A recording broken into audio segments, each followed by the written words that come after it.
आज की कहानी का नाम है मीठा जल। एक शिष्य अपने गुरु से सप्ताह भर की छुट्टी लेकर अपने गांव जा रहा था। तब गांव पैदल ही जाना पड़ता था। जाते समय रास्ते में उसे एक कुआं दिखाई दिया। शिष्य को प्यास लगी थी, इसलिए उसने कुएं से पानी निकाला और अपना गला तर किया।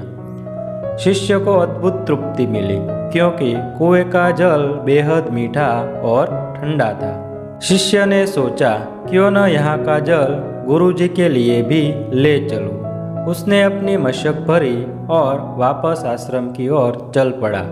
वह आश्रम पहुंचा और गुरुजी को सारी बात बताई।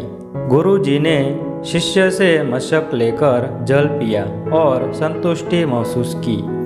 उन्होंने शिष्य से कहा, वाकई जल तो गंगा जल के समान है। शिष्य को खुशी हुई।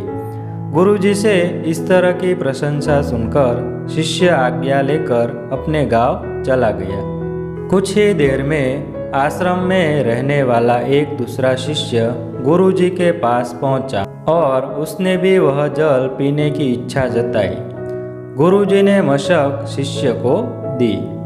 शिष्य ने जैसे ही घूंट भरा, उसने पानी बाहर थूक दिया। शिष्य बोला, गुरुजी, इस पानी में तो कड़वापन है और न ही यह जल शीतल है।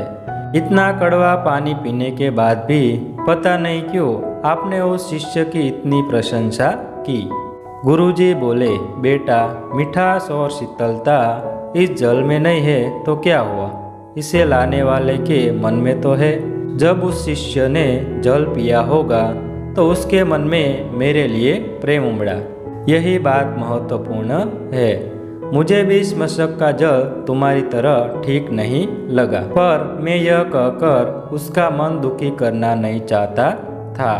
हो सकता है जब जल मशक में भरा गया तब वह शीतल हो, और मशक के साफ न होने पर यहाँ तक आते आते यह जल वैसा नहीं रहा। पर इससे लाने वाले के मन का प्रेम तो कम नहीं होता है। वैसे भी आधे रास्ते से वो आया था, मतलब उसका भाव मुझे शीतल जल पिलाना ही था। वो शिष्य गुरुजी की बातें समझ गया और उसके मन में जो भी आशंका थी वो दूर हो गई। तो दोस्तों, इस कहानी से हमें यही सीखने को मिलता है कि दूसरों के मन को दुखी करने वाली बातों को टाला जा सकता है और हर बुराई में अच्छाई खोजी जा सकती है। धन्यवाद।